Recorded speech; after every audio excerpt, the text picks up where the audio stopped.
And we are live. Live? Right here. Yeah. Wow. That's my buddy, Katy Kruze. How you doing, darling? I am fantastic. Let's see what we look like tonight, shall let's we? do. What do we look like? Well, Oh, there hello. we are. Hi. Hi. Oh, I gotta let the hair down, don't I? Hey, always. Sorry. Wasn't let thinking. Your hair down. Wasn't thinking. You gotta have the rocket. Gotta do it on. There That's you right. go. Nice. That's what I'm That's talking the about. Viking look, baby. Now, I don't know if anybody else is ready, but I got a lightning round set up. So, you ever heard of our lightning rounds? Yes, I am a fan of watching other people do our lightning rounds. In fact, I'm going to come up with a T-shirt. Yeah. And it's going to say, "How long is yours?" Oh, nice. Because how long is yours? That's all they run. They range. Well, we are talking about that tonight too. That's true. Speaking of different lengths. So yeah. So anyway, but no, lightning rounds last anywhere from. Well, let's put it this way: the Rumors, who were just here in town, right? They did an interview with me, and they won. I couldn't make the show. I'm sure it was awesome, wasn't it? Yeah, it was really cool. Oh, they did it from their rehearsal. Okay. Up north, and it was cool. How do you win in a lightning round? Well, they were the fastest lightning round. Like to answer the questions? Yes. Oh, because I have to think on things. I'm gonna lose. You sure? I'm the biggest loser. You think so? All right. I can tell you already. I'm the biggest loser. That's the way it's going to happen. You're not the biggest loser. Oh, now this is cool though. Now, Katy Kruze, I don't know. I don't really know how I want to say this. Just spit it out. Okay. That's usually the best All right. way. There's our lightning round question. See him? Oh. I can't. I don't have my cheaters on. I can't see. So it works. You could put that right in front of me. Be like, yeah, I'm going to act like I'm reading this, but I can't. One of my upcoming shows is going to be about music movies. Can you be here for that? Oh, that would be a blast. It's going to be you, me, and it's going to be Jeff, and it's going to be Toby. Oh, get out. Toby Jepson and Dave Kemp.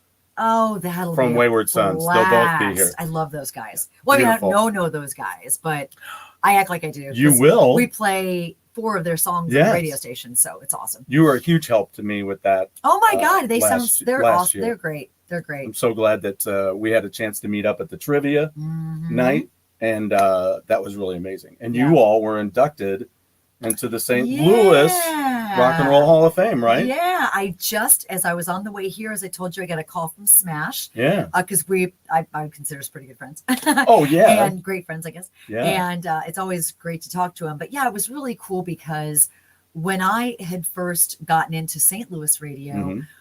Smash was one of the first people that I met, and I said to myself immediately, he's one of those kind of men and that kind of presence that I didn't know what I was going to learn from Smash. Right. I just knew it was going to be something. So keep my eyes and ears open and just watch how this man navigates and how he treats people and what he does. That's right. And I did. I learned so much from that guy. So to be inducted into the St. Louis Classic Rock Hall of Fame the same time he was. Yeah, and that was an extra joy. It was just really cool. Yeah, and it was a great night. It was, and there was a ton of people. Remember when we could have a ton of people together? Yes. Oh, yeah.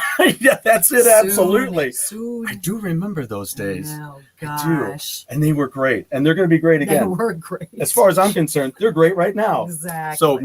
So exactly. All right, shall we do a lightning round here? Yeah, let's go for it. All right, let's see. What time is it? We got 7:04, okay? Okay. So see what happens. All right. Uh-oh. All right. So, first album. Elton John, Greatest Hits, Volume 1. Really? Volume 1? Yes, I was, oh gosh. I think I just cracked double digits. Maybe I was 10, maybe 9. Wow. Either 9 or 10. And it was the first, I got money. It was the first album I ever bought with my own money. So it's pretty cool. That's exactly what I want to hear. Yeah, it's the first album I bought. And to this day, Elton John is, as far as solo artists go, my favorite on the planet ever. Wow. Yeah, I love him. Did you ever, now we were talking Rockstar a little bit earlier, speaking of movies that are music movies. Yeah. Right. So we were talking about Rockstar earlier, and that's kind of, I always say that's kind of how I got my first album. Right. Was because my brother didn't want Kiss Alive anymore. Nice. So it was a hand-me-down. So he gave it to me. Oh, that's awesome. So remember in the beginning, he goes, you know how I got this record? Oh my gosh, I totally forgot that I line. got it because my brother hated it. Oh, that's right. And I don't know so much that my brother hated the album. He just didn't want it. He goes, do you want this? And I freaked out. I'm like, yeah. Yes. Heck yes. We'll take a look later, but over there, I've got the first Kiss comic book. What is that thing worth? Mine's not worth shit. Because it's not in good condition? It's not in great condition. Oh, okay. And I'd never let it go. You drew the mustaches and stuff on No, this? I didn't. Oh, okay. No. Right. I was waiting for you to do that. Checking. No, don't you dare. I would not do that. I would not deface that. But you know what we did? We had to go to the East Coast to get my mother. Okay. Because she was at a function out there.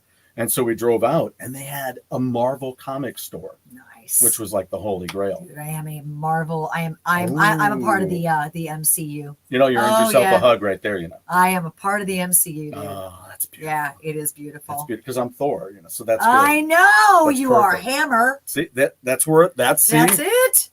I know. That's what it's all about. That's so cool. And later, if we get a little drink, then how cute so is that? You got to open your beer. Baby Hammer. So awesome. That's a great one. Thank you. So I was talking to Mike LaPont from Symphony X. Uh-huh. Should I let you watch the show later and find out, or do you want me to tell you what his first record was? Better tell me. Was it the same one?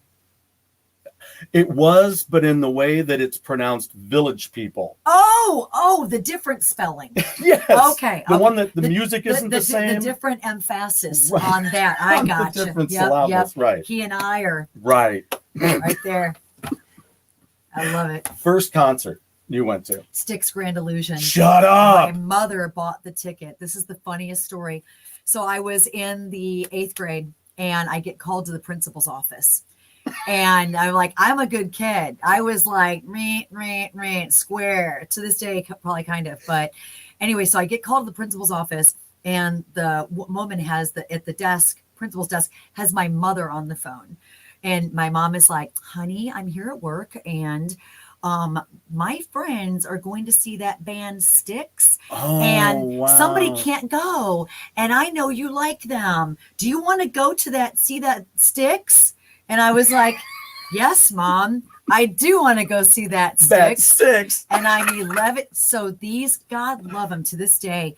So it was like 12 of us, 11 strangers and myself at 11 years old, because there was 12 of us. Yeah. And it was the first time I'd ever seen a joint, was the first time I'd ever smelled pot, because they were passing it back and forth. And they were like, I'm like, yeah, I'm 11. I don't even know what is going on here. But it was pretty badass, right? My very first concert of my life was with 11 people I'd never met in my lifetime. So was that 77 or just into 78? Okay. 78. Because I thought 77 was a brilliant year for music. You had had that Grand Illusion. Absolutely. You had Point of No Return. Yep. I mean, come on. Huge. Yeah. So I still have the ticket stub. Still have the ticket stub to this day.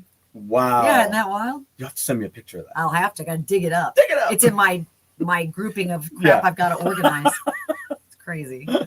I'm going to throw another one in here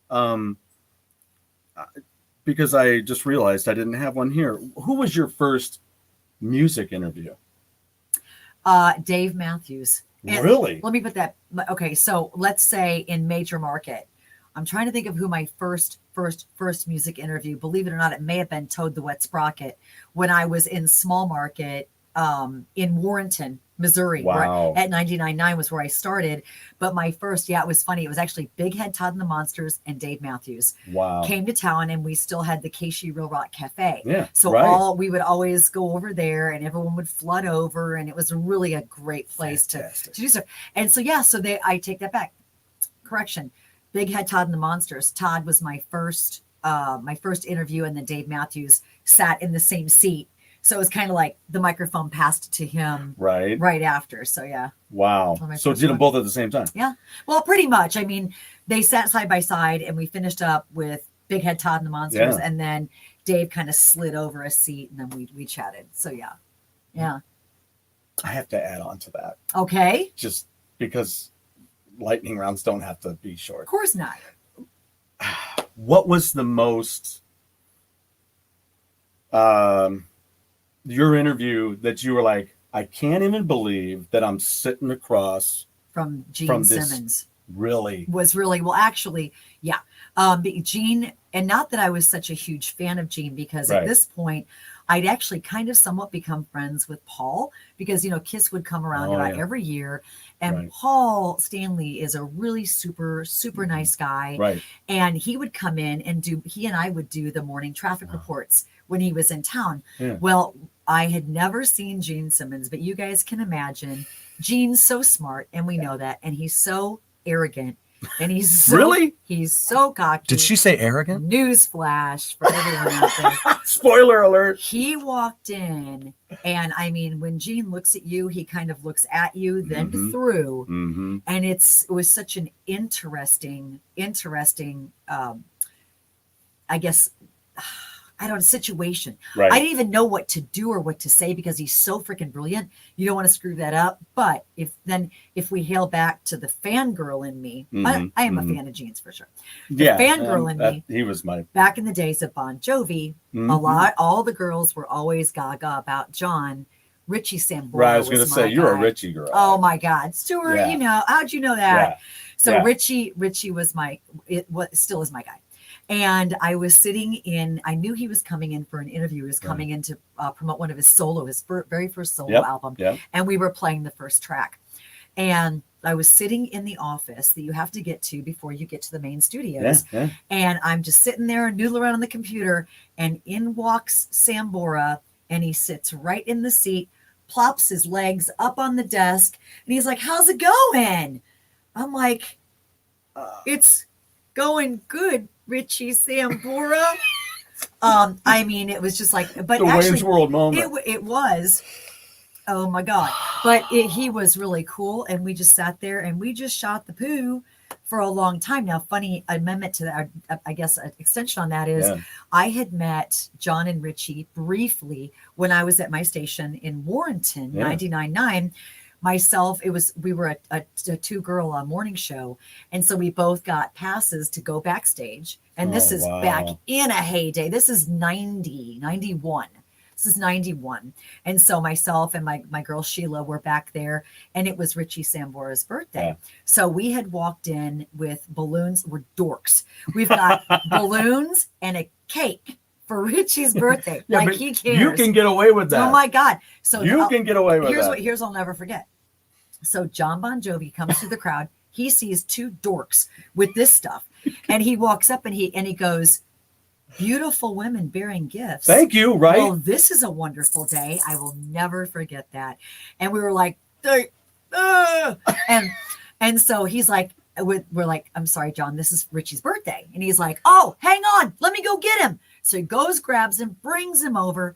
So, and I had said to Sheila, I go, "If I get within this much of Richie Sambora, I'm gonna wrap my leg around myself around that guy's leg, and he's not going." And so what does she do? She has to throw out I double dog dare you. She freaking double dog dares me. What am I supposed to do, Stuart? You gotta do it. So anyway, so I did. I said, we gave him the stuff, and he's like, "Thank you so much. This is so nice." And I launched and wrapped myself around his leg. And he is looking down, laughing. So knowing that Richie's coming in, of course, we had photographic evidence of this. Knowing that he was coming in years later, I brought the photo. And this is the sense of humor he's got. He looks at it, he goes, "Oh my God, I remember this." I said, "Well, it's kind of hard to forget, probably. Some crazy chick wraps herself around you."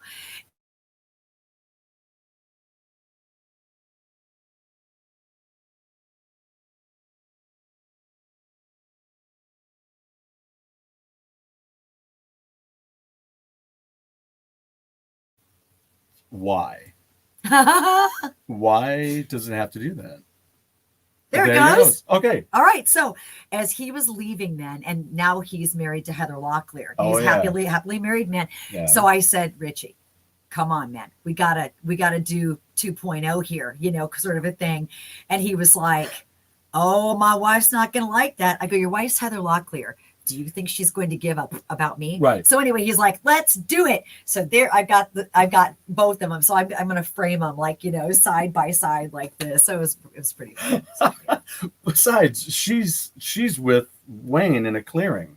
Oh gosh, You know? yes, I mean, exactly. Exactly. I mean, there's course, you know. everything was still happy and blissful in their Yeah, world back then. But yeah, that was both, then. gosh, love them. They both had their things since. But Yeah. Oh well. Well, okay, so when you were in high school, I don't know that we determined that within what you were just talking about a little bit ago. So when you were in high school, what band couldn't you wait for their next record to come out? Rush. I'll tell you why. So, Rush, especially, I graduated in 83. Yeah. And remember when did you have the Jocks and the Freaks? Yeah. Okay. Well, yeah, so, ours were the Hoods and the Jocks. Okay. So the Jocks and the Freaks, it sounds so I was a neutral. Today. I was too. Yeah. We loved the Freaks, we loved the Jocks, and my best friend to this day, Sandy, we hung out and had friends with both. Fantastic. So it was really kind of cool because we did just that, Stuart. We shucked and jived because we're like, just be cool to everybody. Yeah. At least we tried. Right. Yeah. So, but the Freaks always had the Rush t-shirts on. Oh. Well, I had this massive crush on this guy by the name of Jeff, who went to a different high school at the time. Okay. Well, Jeff and I had just become good friends because Sandy was dating somebody at the time that was best friends with Jeff. So that all came together. We would all just kind of hang out. Well, he was the big Rush guy. And one day he goes, "You like Rush?" I'm like, "No." Why would I? Have you met me? I'm a girl. And why would I like Rush?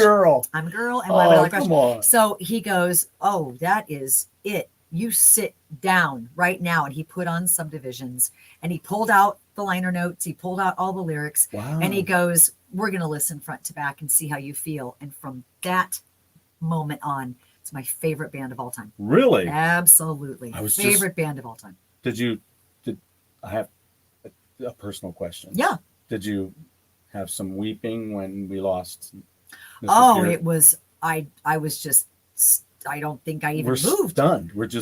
It was just like, oh my gosh. Yeah. I mean, it was just because, he went out the way that he wanted to with no fanfare, no press. Right. I mean, bless their hearts for keeping something this huge a secret. How do you do that in today's world? Yeah. So I really hats off to everybody in his circle, in his tribe, because they honored his privacy, and that's huge. But I mean, I think still right now, when you say it, it's like, oh yeah, that is true. Right. That is true. Right. And his book, have you read his book? Not yet, but Ghost Rider. Right. Yeah. If you guys are fans of music, especially if you're fans of Rush, if you've never read Ghost Rider, Tales of the Healing Trail, it is a must. It's riveting. I don't read books. I couldn't put it down. And a part of it, because I knew it was Neil. Yeah. But the story of what he went through and the loss of his daughter and his wife within 11 months. Crazy. And he's very forthcoming in this book. And you'll love this. And this doesn't, I don't really want to blow anything, but in a part of it, he went to his cabin in remote Canada to commit suicide. And he said it's a really interesting thing when the rubber hits the road, basically my words. Yeah. When you are in that moment and your will to survive kicks in, then you're like, oh, wait a minute. No, I have to find a way to move my life forward for whatever's left. Absolutely. And the read is phenomenal. Wow. It's so good. Yeah. Wow. And I think it was amazing that he did those trips and that he found an outlet to deal with that stuff. And it's really funny because, he rode his motorcycle everywhere. And so I was actually a concierge at the Ritz-Carlton for one of the Rush tours. I was a huge fan of Avi, and I had tickets to the show. And so a twofold, I won't belabor this, but I think you'll love this. No, it's all good. This is a ridiculous story. It's all good. So Alex and Getty were very, very active. It was one of those cool times, if you're a fan, to be in the hotel industry, especially the concierge, because concierge is just a fancy word for ass kisser to the stars. Because when you do that, that is all you're doing. So when Van Halen any of these bands that rolled into town with an off day to come in, the day of the show and a day after. And it was very rare, but some of them had 3 days at our property. Wow. And so you are very busy with these people because you're attending to their packages, their mail. You're making sure that everything that they're getting sent from city to city gets to them. But Getty and Alex were very active, big racquetball players. They loved to play racquetball. Wow. They wanted to go see jazz at jazz clubs. They wanted to, Getty wanted to go catch a flick one time. And so, you are always constantly lining this stuff up. So I have Getty booked for a racquetball session. I've got the town car waiting for him out front. So about 10, 15 minutes before he's getting ready to leave, this gentleman comes up to the desk and he's got this package of stuff.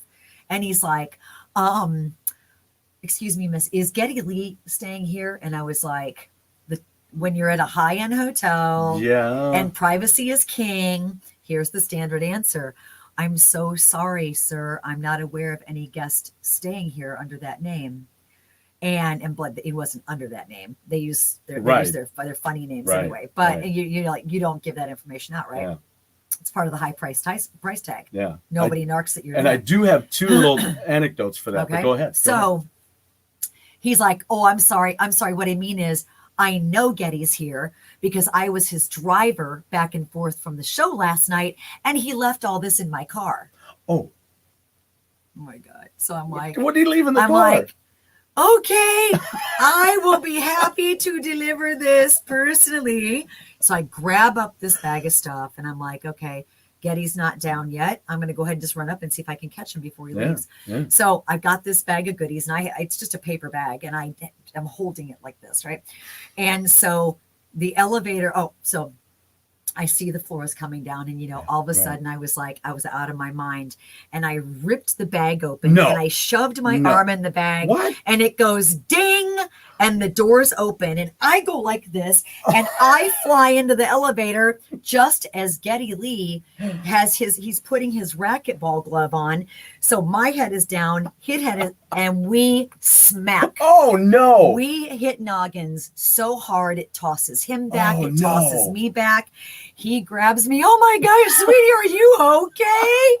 I'm like, Mr. Greenbaum, the name he was staying under.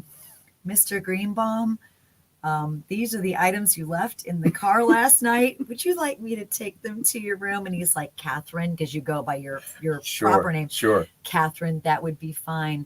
Okay, sir, your town car is waiting. Have a wonderful racquetball game. Well, thank you, Catherine.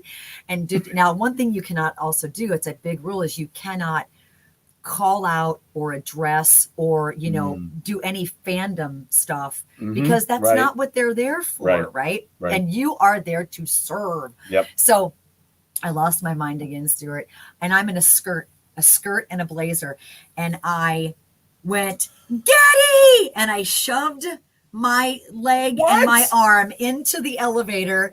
I said, Getty, I loved your concert last night. And I'm like holding and my legs up in my skirt. And he's like, well, thank you again, Catherine. This is a movie. And I totally, and I was like, okay, I'm going to take this to your room now. He's like, okay, all righty, you crazy ass. Ooh. So anyway, that was one of my encounters with Getty. Yeah. So thanks for losing your shit. Oh, seriously. Thanks for being that person. He was actually so cool. So yeah. Oh man, that's brilliant. Yeah, I love it. That's when you just can't let it go. So nothing happened though. No one even saw. And even if it was probably one of the valets of the bill guys, and they're like, oh, there she goes again. She goes. She being crazy. But they knew I loved Rush and they knew I was geeking out. Right. And I'd held my stuff together pretty well. Because there was a couple times when Getty came down and he's just leaning on my concierge desk and we're flipping through the newspapers back then. This is 89. Wow. Into 90, right? So we're flipping through the newspaper, old school, looking for the times for the movies he wanted to see. Right. And he's just kind of, and I'm like, yes, sir. Yes, sir. Well, that's great. I'm happy to accommodate your request. Please let me know if there's anything else and keeping it together. And then, then I lost my mind up in my skirt in the elevator. Crazy.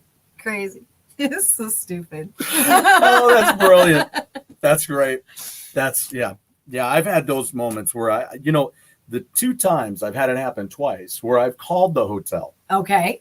Mickey Thomas was the Oh first. my gosh. Right. So he Love was him. playing up in Alton Love as him. Starship with a bunch of other people. Oh, cool. What year was this? Do you know? This was probably close to the same time frame, early 90s. Yeah, nice. Yeah. And what a voice. a wonderful voice. And What a of voice. course our classic rock trivia Oh my is gosh. what song did he sing for somebody else long before he was doing Starship? Oh, that wasn't now I'm going blank. It wasn't You got this. Wait a minute. It was Oh, come on. No, I'm blanking. I probably just played it too. It's a ballad. I'm confusing it with Narnia, and that was Steve Walsh. So it was Wow. what's his name? Tell me. But come on, you come up with Narnia by I know Steve Walsh? Narnia was Steve Walsh and Steve Hackett. No, what was it? I forgot. Elvin. Oh, that's right, Bishop. Yep. That's right. Fooled That's around, right. fell in love. Fooled around and fell in love. I mean, I did just play that probably 2 days ago on cable. Dadgummit. Probably 2 days ago. Yeah, what a great thing. Gosh, But I called up there at the hotel and they're like, sure, and they patched me through to his room. You've got to be kidding me. Nope. I said, hey, I got a chance to see you yesterday. Moly. Can I come back up and meet up with you? I have a couple of things I'd love for you to sign. He goes, yeah, no problem. Just come up before the show and I'll meet you out in the lobby. He's that kind of a guy. He is. And this does not one up your story at all. It's just my No, I don't mind at all. I only have one story with Mickey Thomas, and I was out in LA on the Sunset Strip and the Rainbow Bar and Grill. Yep. It's the infamous Rainbow Bar and Grill. Yeah. Well, I don't know if they still have like the best pizza in all of Los Angeles, but back in the day, they did. I know they've got the best shrimp cocktail in all of LA to this day. But their pizza's fantastic. So my Sandy and I would go out to LA once or twice a year and spend it, when you had lots of money, no kids, and we'd go out and that was our hang was the Rainbow, because all the little rock stars would come in and out. Yeah. It was really a place for cool sightings. Yeah. So we're there late one night and this disheveled guy comes walking in. I mean, he had on a skinny tie, white shirt, hair just like this, and he comes and he stumbles right into our seating area, our bench, or our booth. Yeah. And he goes, "Get a pizza."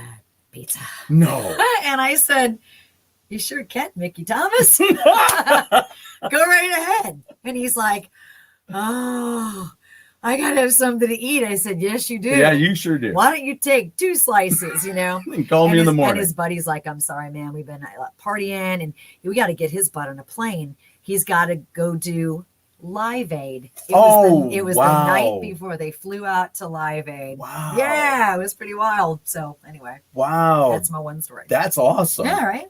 That is fantastic. Well, what a cool guy he is. Very drunk off his ass. He was really cool. Yeah. He was very nice. He was very polite. He could have just grabbed the pizza. Did he sit down when he ate? Oh God, he fell into our booth. Yeah, so he was already. He was sideways, and then he set himself up. He's like, "I have a piece of that pizza." Sure can. You're like, sure can. It's the best next thing to coffee. And it was the 80s, so no one cared about stuff like that back then, for sure. Nope. And the other person that I got a hold of in their room was in Peoria. A friend of mine called me from there and said, "Hey, do you want to see Quiet Riot? Oh wow, they're playing here." And I was like, and it's a Sunday night. I had to be at work the next day. Oh my God. And he goes, I said, "Yeah, dude, I'll be there." And he goes, "You big fan? You that big of a fan?" I'm like, "No, but you got to remember when Metal Health came out." Oh yeah. I saw Uriah Heep was on tour for Head First. Nice. And Quiet Riot was on tour for Metal Health. Right. Opening for Def Leppard on the Pyromania tour. That's awesome. So you see all 3 of those. That's and I said, great. So back then they were untouchable. Absolutely. Because they were at the top of their game. Yeah. Condition Critical came out and you're like, yeah, another Slade tune. And you're like, still. Yeah, they wouldn't have much of a career without Slade, but that's all right. That's all right, because they did them justice. I mean, they put their own spin on what, and to this day, I bet if you threw nickels in a crowd, whoever they hit would have no idea that those songs were actually written by Slade.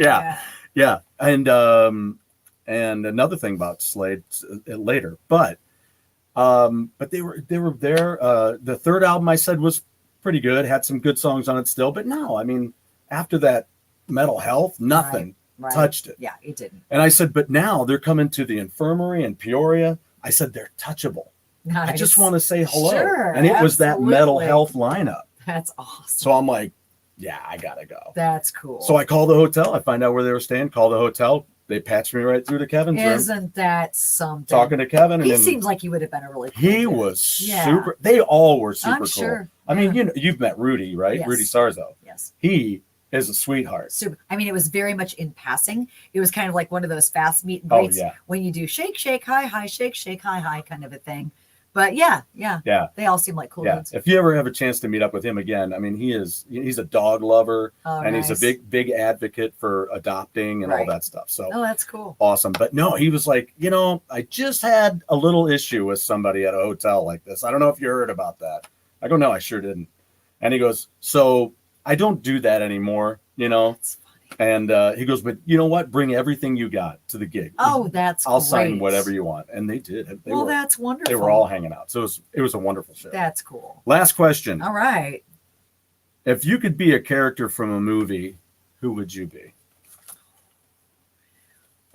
Oh, Wonder Woman is pretty amazing. Yeah. Pretty amazing. All right. But what's her name? The gorgeous, what's her gosh? Gadot. Oh, she's so gorgeous. Gal Gadot. And yeah, I mean, and I go back to the Wonder Woman Linda Carter days. Oh, well, yeah. I mean, so since, either one. Since you know I'm a member of the MCU, and when I was thinking, I mean, if I were to dig deeper, I'd probably come up with 3 or 4 more, but Wonder Woman would be hard to beat. That is a good one. Yeah, that's cool. Nice. She's cool. Nice. So I guess I'd have to be in we'd have to have a crossover Absolutely, movie, you would. We'd have to have an MCU Thor movie there you go. crossing over with Wonder Woman. Wouldn't that be a cool movie? It'd be an awesome movie. I mean, not actually. that this new one coming up, this Love and Thunder, is right. But so let's talk a little bit about what you've got going on. I mean, you have been in the St. Louis scene, so you've always lived in St. Louis. No, I'm an Air Force brat. I moved here, but I moved here when I was 11. Okay. I was born in San Antonio, Texas, and then I moved 6 different times between birth and moving here, because that's what that's what Air Force or our military kids do a lot. And so Scott Air Force Base brought us here. Although my dad and mom moved to St. Peter, so my dad worked in downtown St. Louis. Okay. So he made the commute, which back then wasn't that big a deal. Wasn't as many people here back then. And so I've been here since I was 11. So basically, are you from here? Yeah, pretty much from here. Where'd you go to high school? Fort Zumwalt. I'm a Panther, Fort Zumwalt North. Yeah. All right. Fantastic. Then what inspired you to want to get into radio? I knew I wanted to be in radio from the 4th grade. And my mom is from Corning, New York, upstate New York. Yeah. And a very good friend of hers from elementary school to present day, guy named Bill Deal. Okay. Bill was already, when I was in the 4th grade, he was kind of high up in ABC New York City. Okay. He was he covered all the Academy Awards, all the award shows. Right. They would fly Bill out to LA and he'd be the red carpet guy for ABC Radio out of New York. And so he got the gig, right? So we're sitting there on my grandmother's front porch. Can you believe this? Look at this. I'll put this down just a skosh. Look at this. Sweet baby. My dog. He's sweet baby. She had to come and talk. Oh, she's so and great. while we're doing that, let me just adjust this just a skosh. There we go. I'm going to get a little closer. So, bloviate the story. We were on my grandmother's front porch in Corning, New York. Yeah. And he's like, I had already told my mom a little bit, I think I want to be in radio. Wow. 4th grade. And he goes, your mom tells me you want to be in radio. And I'm like, yeah, I do. I think I do. I'm in the 4th grade. So what do I really know? Really? And he looked at me, he goes, you know what? I got a feeling. I think you're going to do this. Really? So as you can imagine, when I got my Hall of Fame thing here in St. Louis, I was like, check this out. You know, he's like, I knew it. Who all was there? You had an entourage there. I had my tribe there. Who all was there? It was my sister and my brother-in-law. Okay. My friends Laura and Todd, Sherry and Todd, Sandy and Dale, my hubby Rob. Yeah. And that was our collective. That was, and then of course, different friends. Because there's a lot of bleed over and people that I knew that we all knew. Right. Ted Habeck was inducted too. There's so many great people inducted. And so we just kind of all know a lot of the same folks. Not to mention the great people in the crowd too. The attendees were awesome. Hey, okay, damn. She's just having fun. She's the worst part is she's like an obscene phone call. She just sits here and just breathes. I was kidding with Katie when we started that let her start it without showing her. I'm like, that would be really like an obscene phone call. That's funny. So what did you do to get into radio then? I got really lucky. So I was luck. I don't believe in luck. Well, do you believe in luck? Let's stop there. Do you believe in luck? I think it's a mix of fate and luck sometimes. Well, put it this way. I fell backwards into it. So in this case, I tell you what. How about if I just tell you how it happened and you make your own determination? I decide. Okay. I'll be honest with you, because as much as I wanted to be in radio, I just didn't know how. I didn't know who. I didn't know, like, what do you do? Like, this is so crazy. Right. So what I knew I could do was talk. And I was working for a talent agency back in the day, Pat Holt, who's one of our gems that we just lost in St. Charles County with the Pat Holt Singers. And she had a company called Quinn Productions, which booked bands in town. I know about that. I worked for Quinn Productions. Wow. So whenever this riverboat rolled into town, that Dave Flavin, who owned Noah's Ark, all of you people in the area remember Noah's Ark. Where Streets of St. Charles is now. Yes, exactly. Who'd have thought? I know, right? So he bought this riverboat, and they wanted someone to do narrated tours.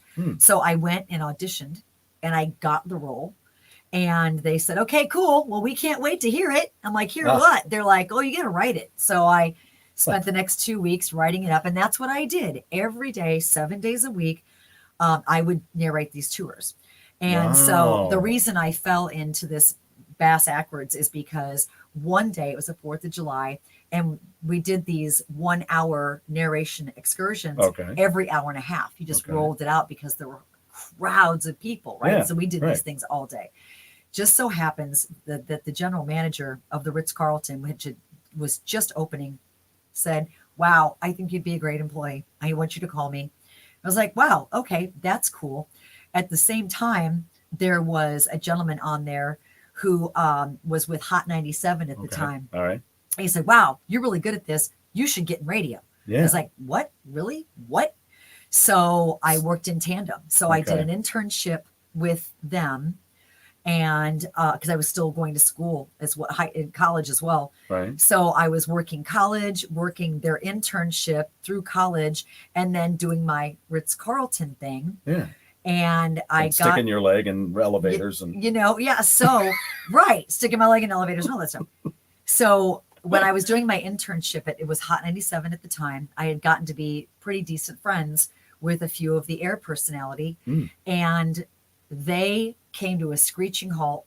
They just closed their doors because radio is an odd bird all in itself.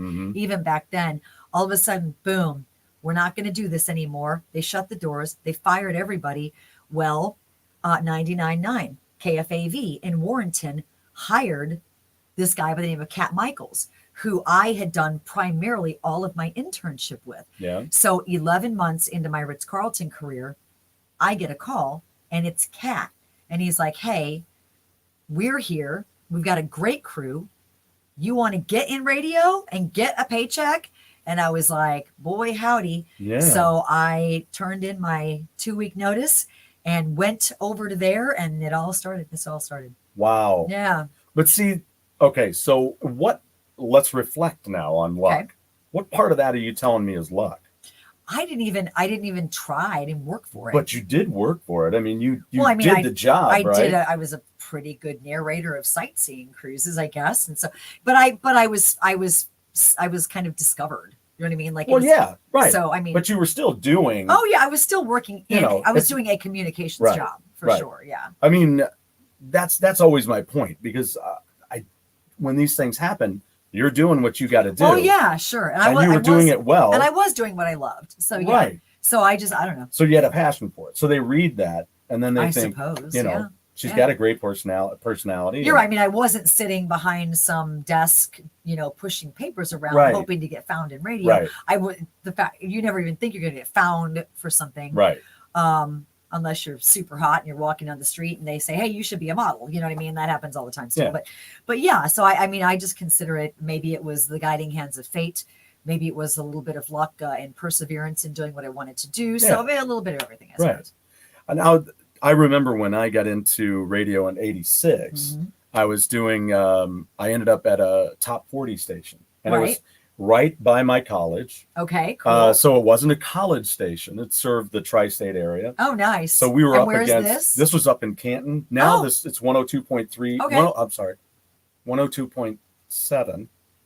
It was KQCA. Nice. Was a top 40 channel there, station. And then they've now since moved it. It was purchased and moved to Hannibal. Oh, okay. So we were up against, I think it was 99, which was in Quincy. Oh, okay, because it would get up. Okay. Oh, and this 99.9 that I was at was in Warrenton. Right. So yeah, right. So we're up against, I think it was 99. Could have been 90 something else. But we were up against them in Quincy. Well, and that's when I did my first interview with Ronnie Montrose. Oh, get out. Yeah. Oh, that's a good one. Yeah. And the worst, most embarrassing part of it. So my wife, then girlfriend, came into the studio while I was doing that. Right. Then when I was done with the interview, I was so excited and I go, woo! And she goes, I think your mic's still.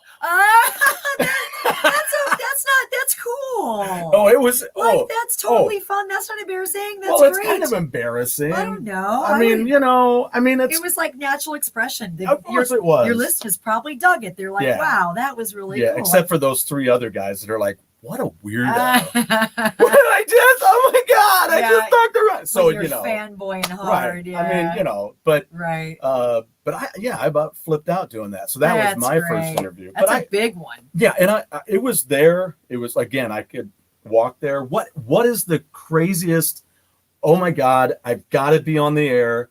Did you ever see the movie FM? Oh gosh, yes. Do you love that movie? It's a great movie. I love that movie. I saw it years. It's been so long. Yeah. I mean, my recall is just in pieces, but it's well, I might.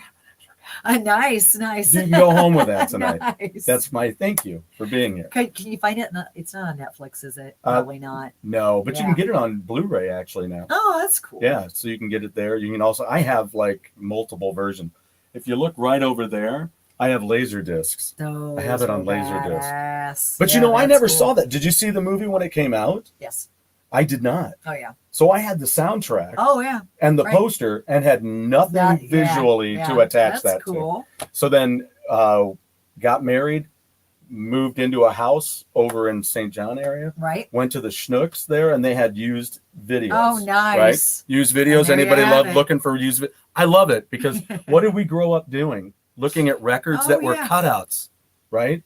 Going through the bins. Yeah. This is what you did. You get the cutout or the drilled hole. Absolutely. Or if there was anything else, other ways. I was just showing my son that over the weekend. Nice. But I found FM on VHS. Oh, that's cool. Bought it, fell in love with it. What a great soundtrack. If you can get out there on Amazon, pick it up.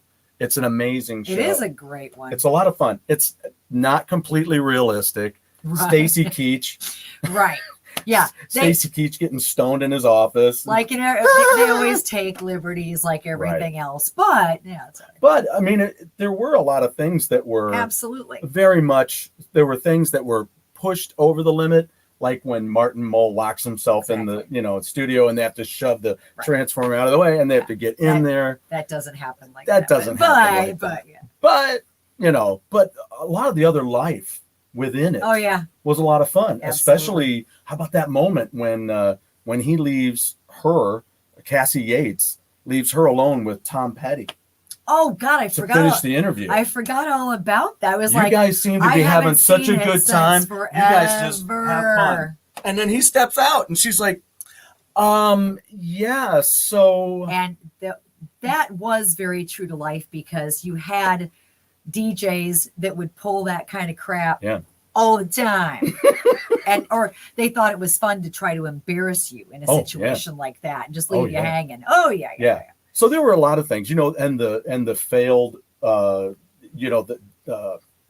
Alec Karras, right? And his show was going down and not getting good ratings. Right. And they were in LA. Yes. So this is a big Right. You know, this is a There's big not thing. a lot of room for that. Right. Exactly. So his show's kind of going down, and you know, he's upset about it. So those things do happen. Right. I remember playing something that I wasn't supposed to Oh, on the air. yeah. So it was when Aerosmith. For fear of being fired That's over it. That's yeah. it. But I did it.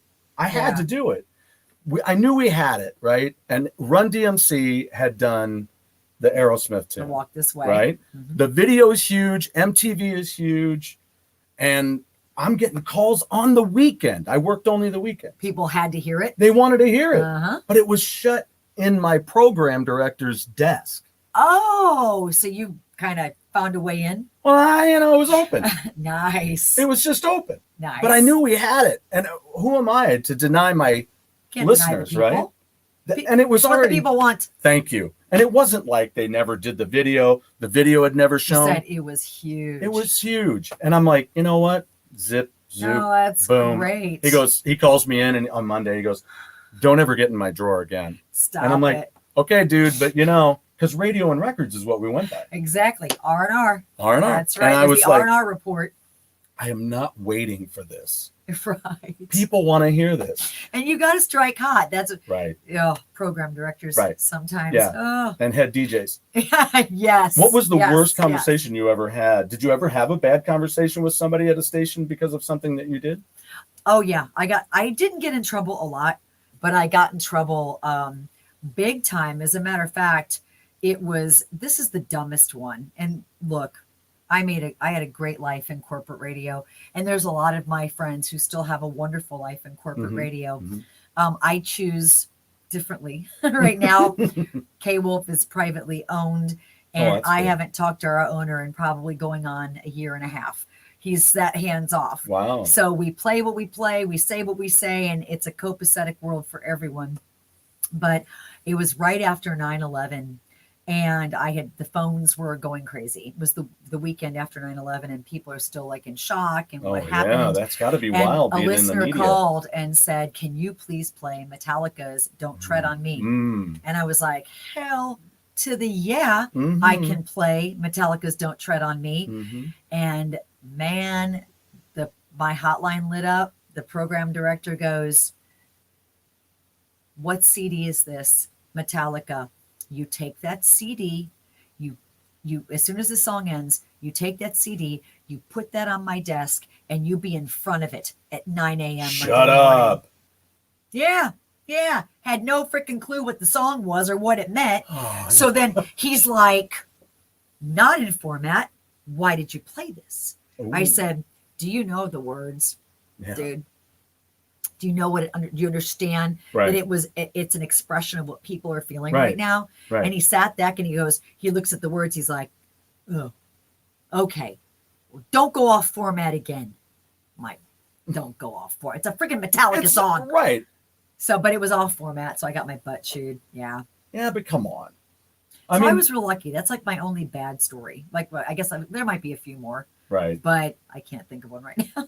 That one always sticks in my head because I was so pissed. Oh. Yeah. And plus he made me like sit and stew the whole weekend because it was because it was a Saturday. right. And so then he's like, be at my desk Monday morning. And I'm like, oh, so I get to sit the whole rest of the day and Sunday on that. Though we want to be cool about it, Mhm. you're like, Yeah, because it was a major, and it might still be, but it was a major sin in corporate radio for you to break a format. You better, so you just didn't do that. It's like, which was one of my, it grinded me all the time anyway. And so I was a little bit of a squeaky wheel because of that for a long time. Yeah. And I didn't care. I was fine. I'm like, whatever, someone's got to kind of speak up. Well, right. Because this is silly. And it didn't matter. It didn't make a difference. But I remember when I took Ronnie James Dio and the whole Stars project, when they did that after We Are the World. Right. And I took that in and played it during my shift. Because I was late at night. I was 7 to 2 in the morning. Oh, that's kind of a cool shift. Yeah. So I was like, somewhere in the midnight hour, that's crazy. And there was Ronnie James Dio and everybody playing guitar. Nice. And it was awesome. But that is cool. I'll never forget rushing to work one day, got pulled over. Me and a guy from Alaska, we got pulled over, and he did not ticket us, But I said, dude, I'm really sorry. I'm on my way to my shift. I got a shift at 7:00. And he goes, what station? And I told him, I said, KQCA. And he goes, hey, my kids listen to that station. And he goes, I'll let you go with a warning. He goes, just watch it. And I go, I will. And I'm going to play something for you. Oh, nice. In my car, I had Can't Drive 55. Oh, nice. Because remember when it came out for radio? It was on red vinyl, the single. And so somebody had stolen our my gosh, our red vinyl disc. Oh, well, because it's a collector's item. Exactly. So I brought my record in and played it. Nice. So anyway. Nice. So you were out in Warrenton first. What kind of format was that when you were out there? It was a AAA. The first time we'd ever heard of something like AAA. Yeah. Which to this day is still probably one of my favorite radio formats. Because tell me what that is. Well, we played Toad the Wet Sprocket. We played Bare Naked Ladies for the first time ever, and Toad. We played this gal by the name of Tori Amos. Yeah, right. Oh, she's magnificent. Right.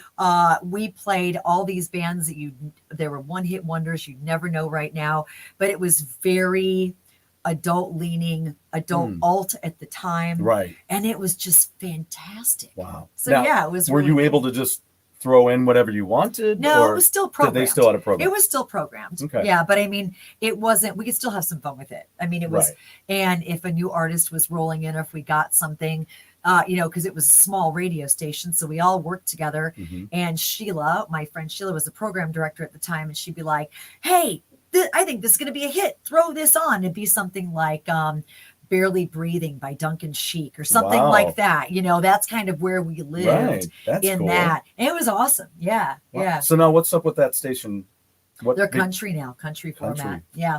Hot country, basically. You a country fan at all? I am. Are you? Yeah, I am. Who's I think some of your favorites? A lot of great stuff. Oh gosh, I love to. I'm in this. I love the Toby Keiths. I love Travis Tritt. I love Clint Black. Yeah. I love. I'm not really into the. I mean, Carrie Underwood's good. Yeah. And some of the newer stuff. Right. The Kelly Clarksons, they're really good. They're really strong. But yeah, and I'm trying to think going back. I mean, I like a lot of realms of it. I don't go back to like the George Jones, but I do go to the George Straits, and things like that. So yeah, I'm kind of all over the board with it. But my dad, it was old school country. My dad, all he listened to, my mom and dad listened to was outlaw, back in the day, the Waylon and Willie and the boys and all that kind of stuff. And so I grew up on that, although I never really became a huge fan of it. As I evolved into more the 90s stuff, I really started getting into country a lot more. Yeah, because there was a time where even my wife didn't know what was going on, because she's like, what is happening right now?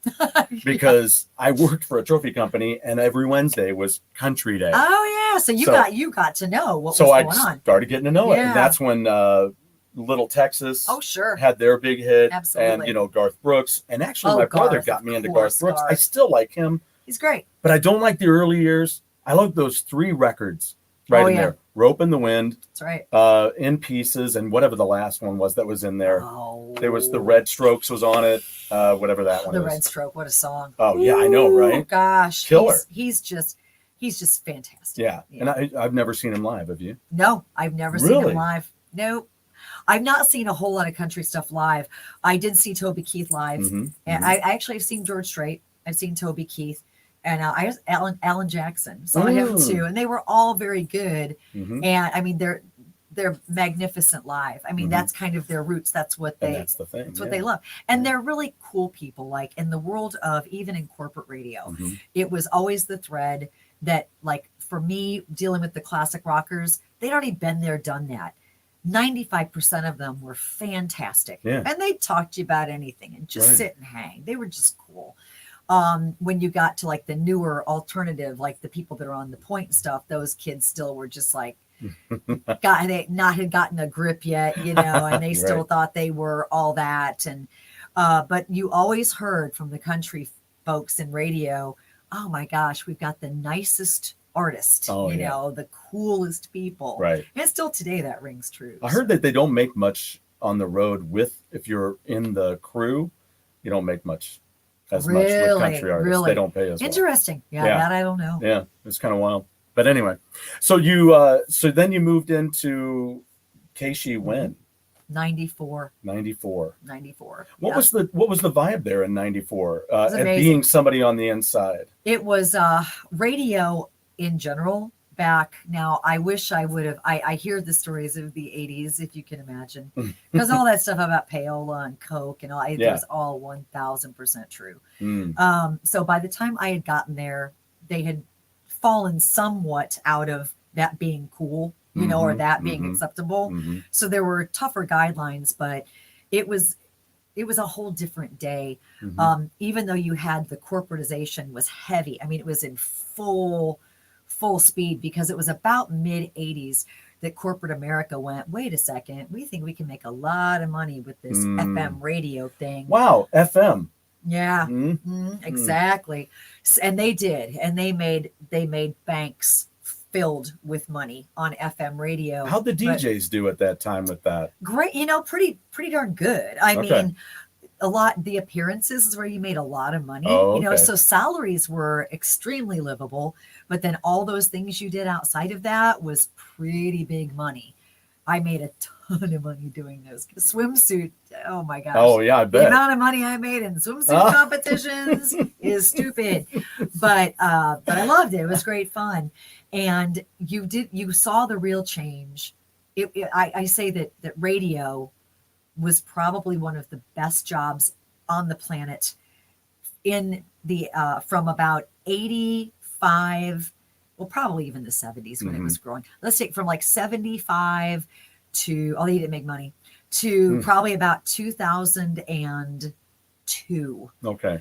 And then there was a real tipping point as you got into the 2000s, and the strangleholds of the corporatization got even more constricted.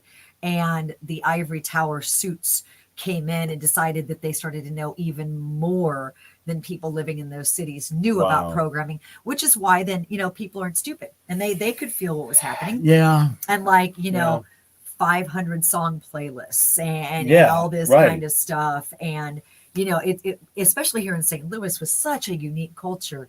And because of Casey, such an amazingly broad culture of rock and roll and knowledge of rock and roll and love of rock and roll, to have those, for it just to keep grinding in was a real problem for me.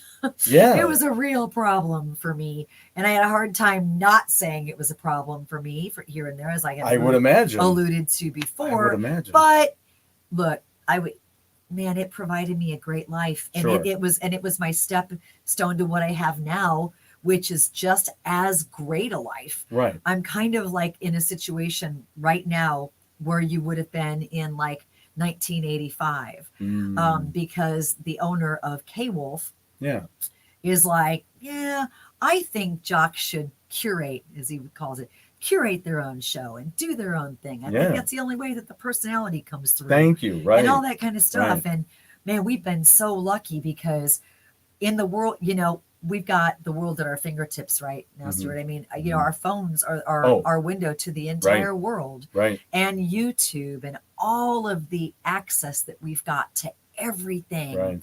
And I think in that, there's always good with the bad, right? And I think in this world that we have now, even in our skin, come to rely on, we've become more savvy consumers. We've become more, we can smell through the bullshit a lot more. Right. And what we suspected back then, we now know as truths in many parts of our life. And when K-Wolf came on, we had people just flocking to us because they understood. And to this day, the station still has a bit of an amateur feel vibe to it. And we're like, that's cool, because we never really want to be that completely polished product. Right. We want to grow. We want to evolve. We want to continue to expand, obviously. But we're cool just kind of being, what it used to be. Right. And people love it. Should I send you my resume next week? Oh, I know, right? I hope we're able to start hiring more people and expanding out. Yeah. And we may be right on the cusp. It looks like we are. So fingers crossed. Well, then yes. We'll see. I know. Yes. Resume coming your way. Yes. Because that's, it's one of those things I always say. You ever feel like you've done we've already talked about how you've done something that you really wanted to do. Yeah. Becoming a radio personality. It's been incredible. I've been very blessed. I've worked very hard for it. You've been very blessed. I was going to say luck again. Right. Like, it wasn't well, luck. I just don't. In my belief, I feel if I call it luck, that downplays the goodness that I've been doing. I should not believe in luck. luck. You and me sitting here right now doing this, that's not luck. No, it's not. You're right. I feel very fortunate to have you here with me to do this today. I'm not especially a lucky person. Like I don't win anything ever. If I go to the casino, I might You want a spot on the show. Well, yeah. Well, I mean, this stuff. I'm talking about like physical, like something that would like hit a jackpot or, stuff like that. Like tangible. It's a jackpot of friendship in its own way. So that's cheesy. But it is true because one thing's for certain, the older you get, the more you start to covet the special times and opportunities that people do give you, like you've given me to do this because this is awesome. So I don't take it for granted for sure. And I do feel lucky in that. So now you had mentioned to me at one point about just how things before you left Katy, you left them in what year? 09. In 09. Mm-hmm. So you were there for 5 years? I was there for 16 years. 16. Almost. Yeah, I'm sorry, because you're 94 to there. Mm-hmm. I was still in the 2002 situation. Right, we were talking about that's when it took a change. So before you left, were they kind of doing away with adding new music? No, as a matter of fact, I was the bigger advocate for having it come back. Right. When there was a program director change, and in the midst of that, the program director that came in was like, no more new music. We're done with this. And I was doing mornings at the time. And why would they consider that a necessary option? I don't.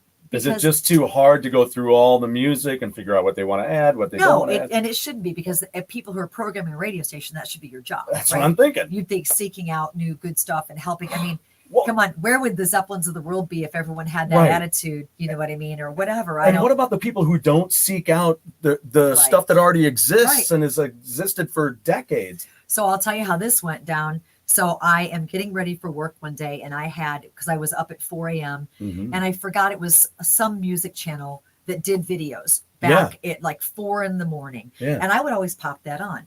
So I am getting ready, and I hear this song radiating out of my television. I walk in because I want to see the stamp. Right. And it's this band called Fuel. And it's a song called Hemorrhage.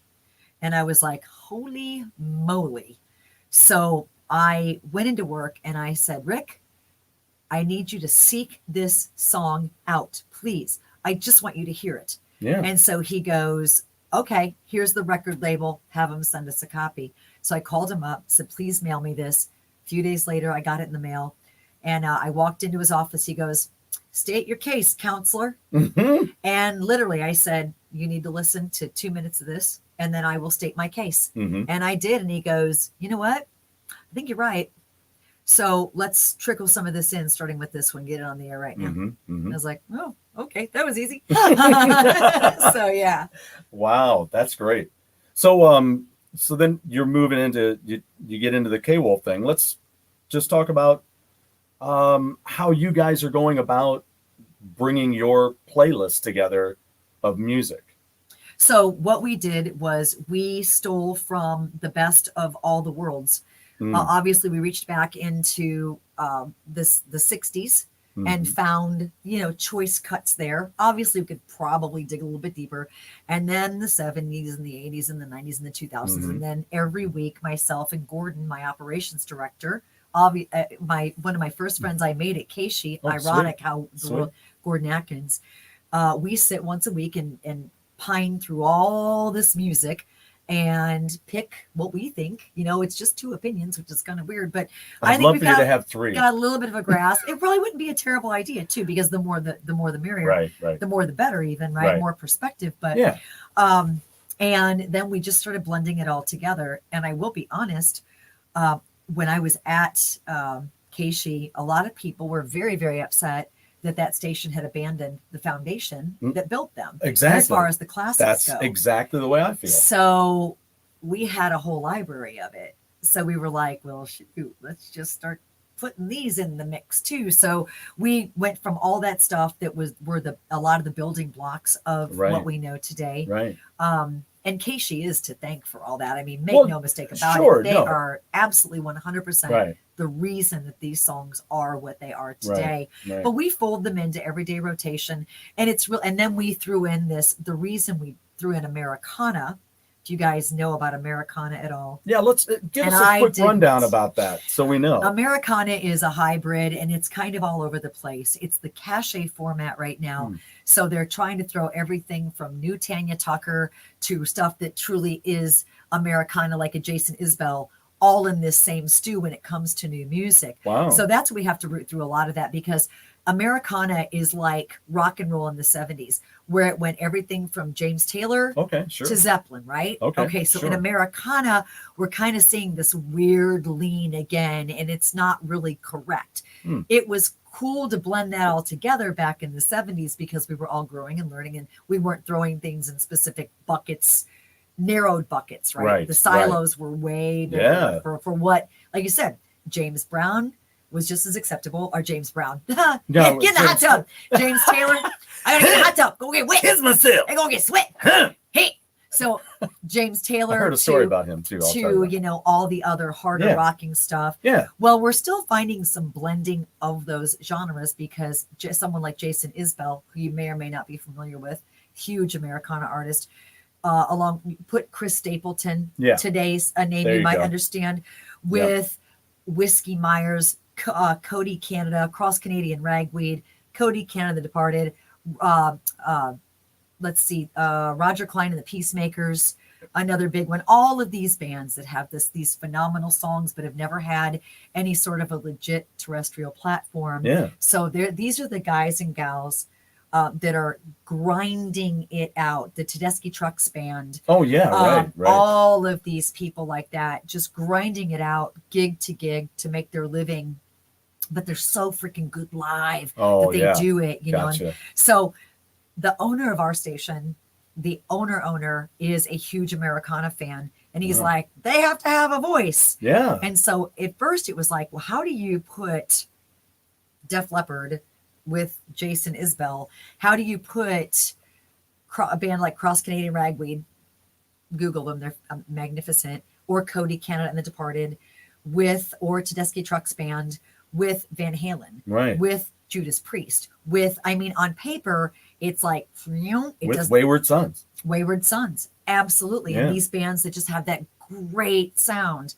Queen, it's Wayward Sons and Queen's, so many synergies there sonically. Right. So it's harder to do what we do because literally I am on the air for 6 hours and I go song by song every 6 hours. And then I go through the whole rest of the day and I make sure that we're not wonky, because when you can get it to work, it works beautifully. Right. It's really freaking cool. And people say, every time people run up to us when we're out and go, oh my gosh, we love this radio station. I'm always expecting but we don't really get this stuff. We don't know. No, it's been the opposite. Everyone has been like, I had no idea. Right. I loved these guys, or these guys are one of my favorite new bands, or blah, blah, blah. But then we're also real open to, we have a listener who's like, you don't play enough Rival Sons. Oh, Rival Sons. I'm barely familiar. So Pressure in Time. I start Googling Rival Sons. I was like, this guy's right. Yes. So we get them Rival Sons in. I had heard about this band, Dirty Honey. Okay. You know about Dirty Honey? Out of LA. That's it. They're just kind of now popping. Yeah. They just got a record deal, but they were the kind of guys that were so good live. Is this the one that you mentioned when I stopped in to see you recently? I think that might be. It's coming to mind now. Might be. But anyway. I'll have to have them on the show. A friend of mine was just like, hey, you heard of the band Dirty Honey? I'm like, I have. He's like, well, check this one out, and sent me a link to their. And I was like, and this is the levity that we have, Stuart. Yeah. This is how cool this radio station is. So I literally sat down and I was like, I found some high quality stuff on YouTube. Yeah. Burned the songs in. Yeah. And we had them on in 3 days. Wow. I didn't ask anybody. Nobody asked what are you doing? It was just like, cool. Yeah. And that's what I do. because they trust you. You're doing something good. Yeah. Well, I mean, Gordon and I have a great trust within each other. And so, but we have not yet begun to fight. I mean, we're expanding our format. There's no end. We don't really go, okay, let's stop at 2,000 songs or let's stop at 3,000 songs. Right. And we don't know where we're going to stop, because you want everything to be as quality as it can. Right. But we're still in a building process, and there's still a lot more that we need to fish and find and add. So right. And that all comes after my resume. Resume first. Do you smell a theme here? Anybody smell a theme here? I'm going to check over here real quick. We got a few people coming. Born Distracted is in. Nice to see you, Born Distracted. Let's see what this says. Have you guys ever felt unimpressed with a musician after you interviewed them? Don't worry, I don't need to know who they are. Oh, I'll tell you mine. I only have one. That's awesome. And it kind of broke my heart because he's one of my heroes, and we actually alluded to him earlier. Steve Walsh. Yeah. Was a dick. Really? Oh my God, he was such an asshole. And it was really funny because and what so I had a couple of encounters with him. So when did you start listening to Kansas? Oh, I mean, Point of No Return. Point of No Return. Okay. Point of No Return. So I was just before that, but right about that same time. I mean, Left Overture was out. So do you have brothers and sisters? A sister, younger. You have a sister, younger sister. Okay, and she was actually more the rocker, really, in the day than I was. I evolved more into it. She was like, was right into it. Yeah, it was her crowd though. It was her tribe. They loved it. So yeah. So I had an older brother, and that was him. I mean, he was into all of it. You got the indoctrination quick. I loved my comic books, and all that stuff. Mm-hmm. I dug my comic books and all that. Right. But then when it came to music, then I was into Aerosmith because he was into Aerosmith. Sure. He gave me the Kiss album. Sure. Uriah Heep. Oh gosh. Hawkwind he was into. And so anyway, so we had a copy of Mask, which was a brilliant record. Yeah. And then we ended up with Songs for America on 8-track. And we got, and then Left Overture, of course, we were into that. Right. Had that on 8-track. And then, but yes, then Point of No Return came out. I got that for Christmas, and my brother got Grand Illusion. Right. It was funny because, you have such high expectations, and I'm like, this guy is like, ooh, I mean, he's just amazing. So we got a chance to meet him, and it was really funny because I was talking to some people later. And I'm like, wow, that was really, really super disappointing because I'm such a huge fan, and he was not a nice person. So what did they chalked it up to, he's really, really shy. And I'm like, you must think I'm really, really stupid. I know a lot of shy people, and that's not him. I know how shy people act. I'm not dumb. That's not shy. And I also know, what that guy was acting like. And so I don't know. I never really blanket someone on a first time meeting because look, we all have bad days. Everyone can have bad days. But I had twice encounter, and they were both forgettable. Oh, yeah. So what about you? So do you mind what did he do? He was just very outstandish. Oh. He was very I went in, was all excited because I wanted an autograph. Well, yeah. I wasn't I was following all the protocols. I entered in when they told me to enter in. Sure. He was just sitting there in all of his Steve Walsh greatness.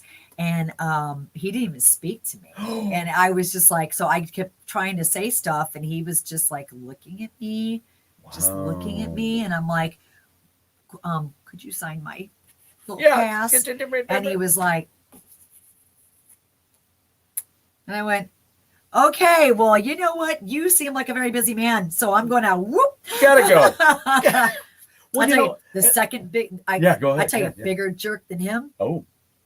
The biggest jerk I've ever met was Mark McGuire. Oh, really? Man. He's the king, the creme de la creme. Mark. Cream of the crap? Yeah, and I was even walked in at that point when Mark first came to town. I was good friends with John Mabry. John was on the station with us all the time, and John to this day is a super great guy. Wow. And when they brought McGuire in, they brought him straight to Boomers. The Cardinals had a party in the back of Boomers. It was all roped off. Remember Boomers back in the day? I know. I was going to say that's. So Mabry calls me, walks me in walks me right up to Mark McGuire, who was standing there with those big yeah, arms. it's like a tree. I mean, they were shocking, Yeah. And Because of course, if you're, and so I walked up and I said, Mr. McGuire, it is a pleasure to meet you. You are going to be so welcomed in this city. It's great to meet you. And he went, huh. What? And that was it. And I was like, huh. Well, that's an odd handshake. And then his reputation, then that was just him. That was just how he operated with, I guess he saw me as press and didn't see me as trustworthy or something. Like I said, it's not like I was like flashing cameras in his face. Right. I mean, Mabry walked me right up to the man. Yeah. And I was like, that's a true show of a character. Oh, you know what I wow. mean? Like, you're in the hospitality industry. When you're in that industry, Stuart, Yep. you know what people are made of, because how they treat the help is how, how they really are in real life. Right. So, because they're the ones not thinking about people spitting in their food. Exactly right. You're like, you do realize this guy. Exactly right. So he's probably got a morning shift and he might, But everybody else has been, that's the only two people in my 3 decades in this business that I can even pinpoint that I've met that have left that impression. Do you have one? Well, it's somebody that that we know locally. Okay. Was the worst moment I've ever had with a personality, but I'll shelve that because he's not so big after all. You know what I'm saying? Okay. Initials is what he goes by. Oh yeah, well. Oh gosh, yes. And that was one of my favorite parts of that night, by the way, when we were hanging out at the trivia night. Okay. My team decides to heckle JC Corcoran. He spent a lot of time on stage. Yeah. he was inducting Smash. So you had different ways that you could be. So he wasn't even there to get produced. No, he was inducting Smash, and JC doesn't miss a moment. No. But I'll tell you what, when you guys were, it was my buddies. Yes. They were. I mean, no, you're a nice guy. I don't do that. I'm like, you know what? You do some shitty stuff, and that's on you, right? I don't need to talk about it. I don't need. Well, I mean, I'll talk about it now, but I mean, it's okay. I'm like, it's just sad that you got to treat people like that. That's the toughest part. I know. Right. So at that time I'll do this, but I never, as far as stars and musicians, I haven't really met anybody that was really, when I met Kevin Cronin. Oh gosh. He was very about himself. Was he? Kevin's a big fat flirt. So, and I love him to this day. So I should be happy that he didn't do that. Well, yeah. When I met Kev, I think it's got different the gorgeous hair and when stuff. the dudes with the long hair or the girls with long hair. I think Kevin maybe has 2 different approaches with people that he meets. But I always found him to be absolutely wonderful. I wondered have you ever met Glenn Burtnick? No. No? No. He's a cool dude. Cool. He's a lot of fun. Okay.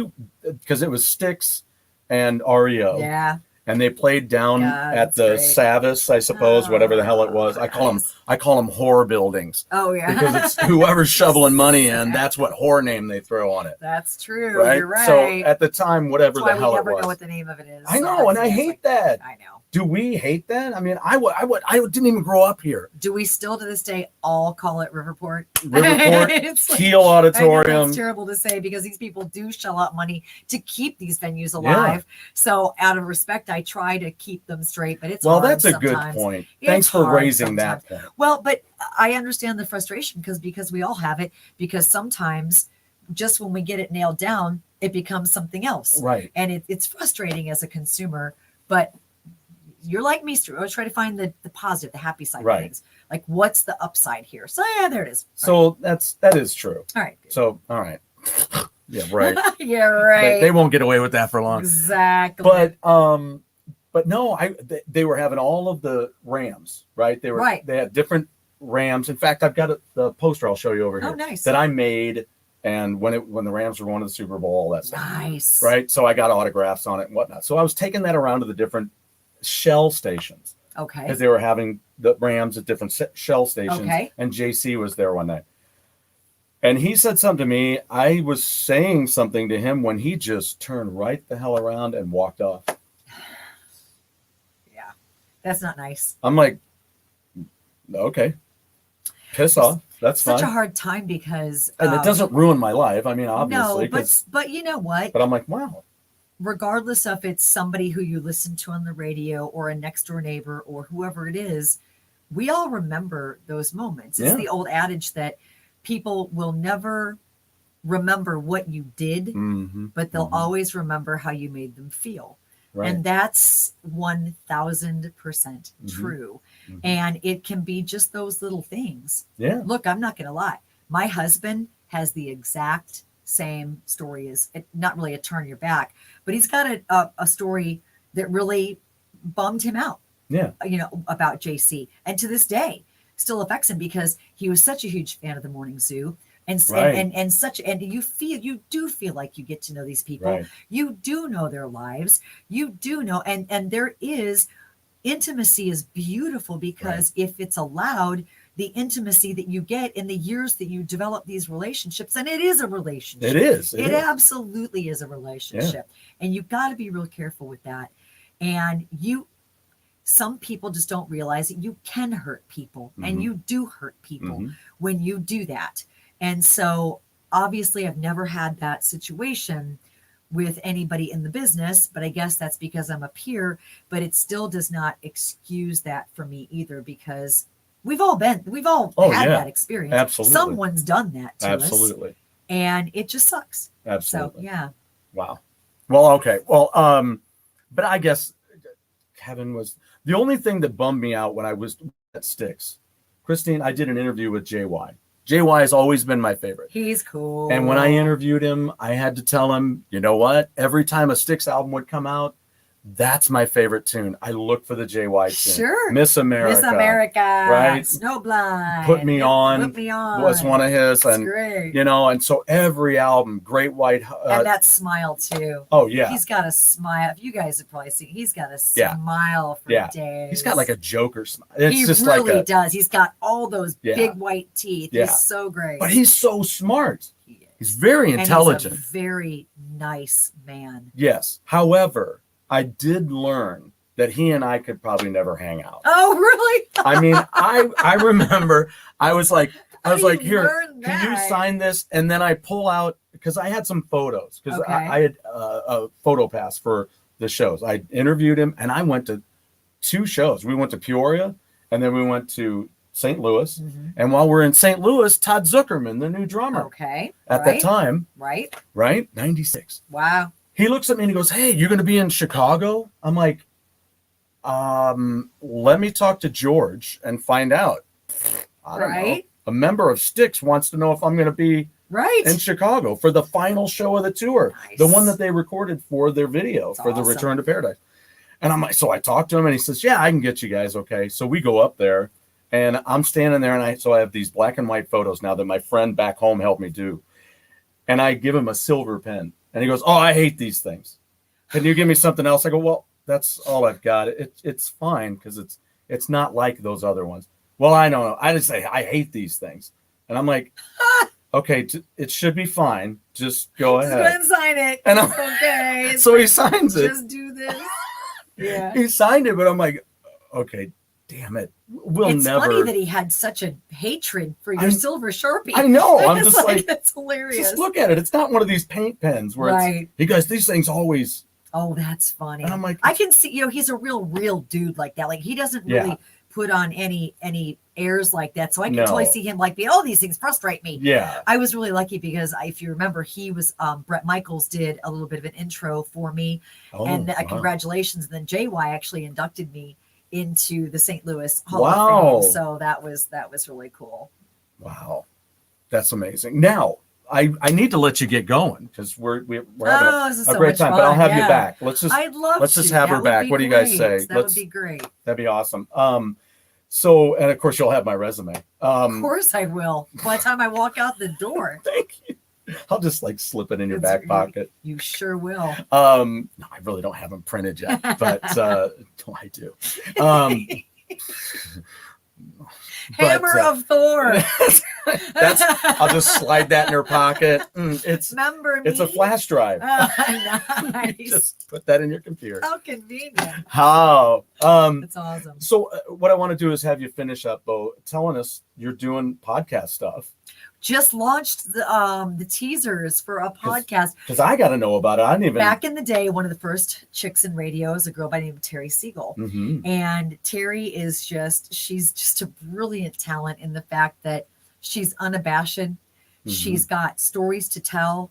Oh, Lord, that's the understatement of 21. Oh, man. And she tells them, and they are hilarious. And she makes me laugh.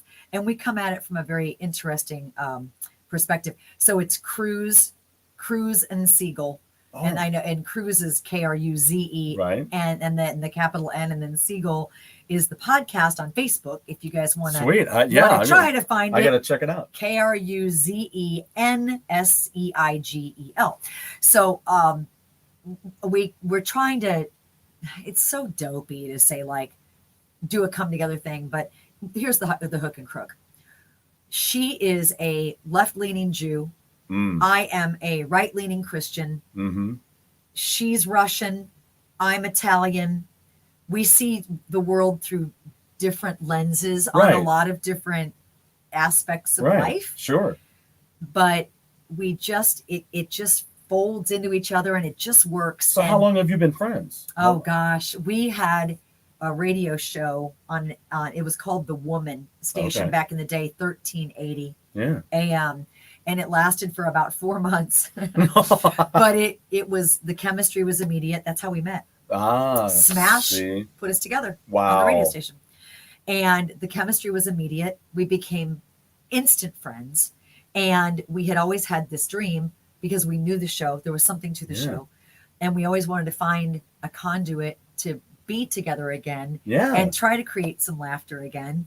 And so Kruze and Siegel podcast launches next Wednesday. Oh, really? At 2 p.m. So the teaser videos are out now. Yeah. Oh, I got to check those out. They're on my Facebook. The teaser videos are, well, one of them is, I think they uploaded another one while we've been doing this, which is cool. And we've also folded in, it was Terry's idea. She wanted a musical element. She wanted to be more Tonight Show structure. Yeah. So a handful of, maybe 3 months ago, I had met a brand new duo in town called the Sean and Mike. Sean and Mike, those are my brothers, man. You know them? Well, yeah, I know them. I worked with them. Oh my God! I was in the open jam band out at Diamond Music Hall with them. I did know that. Months. I did know that. Yeah. So they are our musical guests. Oh my God! But then they also, they do their Sean and Mike greatness, and they're kind of like, you know how you do bumper music, like you hear on talk shows and stuff. Yeah. So there are bumper music in and out of segments. Wow. It's so freaking cool. Well, and then they interact big. They interact huge too with us. See if I can throw down with them sometime. Man, yeah. Because I love those guys. Cool. They're great. They actually helped me do the theme song for Go Game Go.